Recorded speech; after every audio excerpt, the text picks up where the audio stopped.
space that I work in have moved out of there. And there was a feeling of uncanniness and eeriness. Some of the familiar sites for homelessness have been cleansed as if by Travis Bickle's reign. You know, it's sort of like just... Really? They moved homeless people away? For example, Gower Street. The Gower Street Bridge, there would always be sort of like a little tented community there. That seems to have been moved along, and maybe a perfect metaphor for that problem, you know, moving them rather than... You feel like those homeless people are still somewhere rather than that problem has found a resolution. No one really has a tangible resolution. I haven't heard one resolution that's like, okay, that we could put our fingers on, that's real. Do you know that in our country, during the pandemic, in London especially, but also in other cities, they temporarily housed homeless people as one of the pandemic measures? Like, we can't have people on the streets, they'll cough on someone, put them all in hotels, put them in hostels. They solved it, and then when they reached the point where they were happy that the pandemic had leveled out, they kicked them all back out again. Right, that's it. We're not worried anymore. Get back out there. I wonder why they did that. Do you think it was just too much time and effort to manage those people? Like they're shooting up in the hotels and causing ruckus and...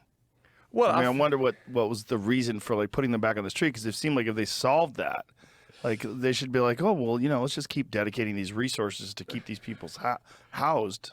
I feel like that the anomaly was the housing rather than the ejecting. I feel like that they...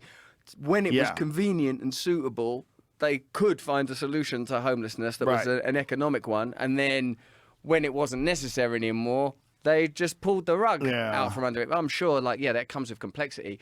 When I was first working in media, when I was still a using drug addict myself, I did these things that I considered to be like psychological jackass. You know, that was a big show at that time, those amazing guys doing those incredible stunts.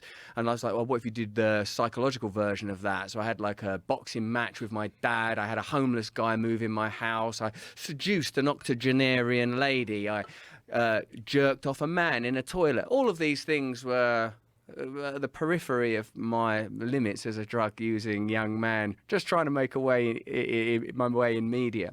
When I had that homeless guy come live in my house with me, James was his name, God rest his soul, it was interesting to encounter that there's a reason. Of course, I fully accept and appreciate that could happen to any of us, that any of us with a few wrong choices could end up destitute and lost without the kind of support and good fortune I've had in various areas of my life. I'm sure it could have happened to me. Of course it could have.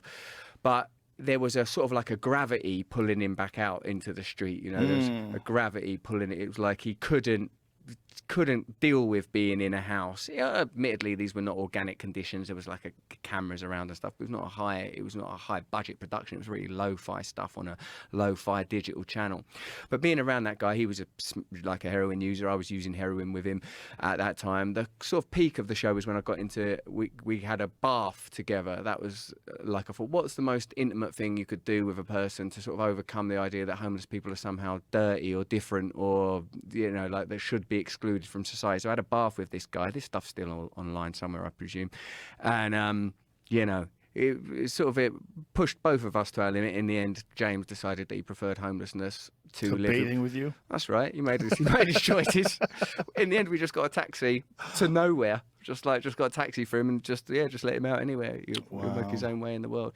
Yeah, so of course, that problem of vagrancy and destitution, it's a difficult one to tackle. It makes me think that the culture is laid upon the planet. Like all culture, all civilization is laid upon the planet, laid upon Gaia, laid upon the earth. Like, when you have people on here like Graham Hancock and Randall Carlson that talk about like the potential for like these seismic events and cataclysmic events that have reset civilization, it makes you recognize that all of our reference points, other than biological and cosmological, are cultural reference points and therefore temporal.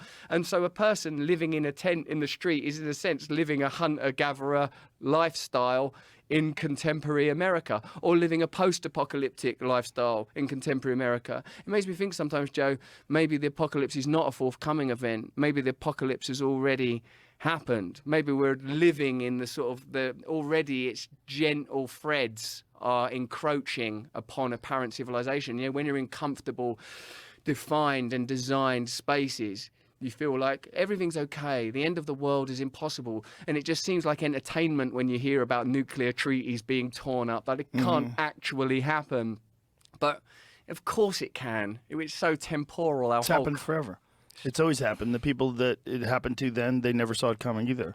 The way you're saying is very interesting because I think the apocalypse is here on Earth. It's just not here, like right here in Austin. It's not like right here in the studio, but it's in the Congo. Yeah. Like if you go to a cobalt mine in the Congo and you see a 19-year-old woman with a baby on her back mining for cobalt and inhaling toxic fumes, you're like, okay, well that's the apocalypse. They have no electricity, they have no clean water, they make very, very little money, and they work all day, and they work for a company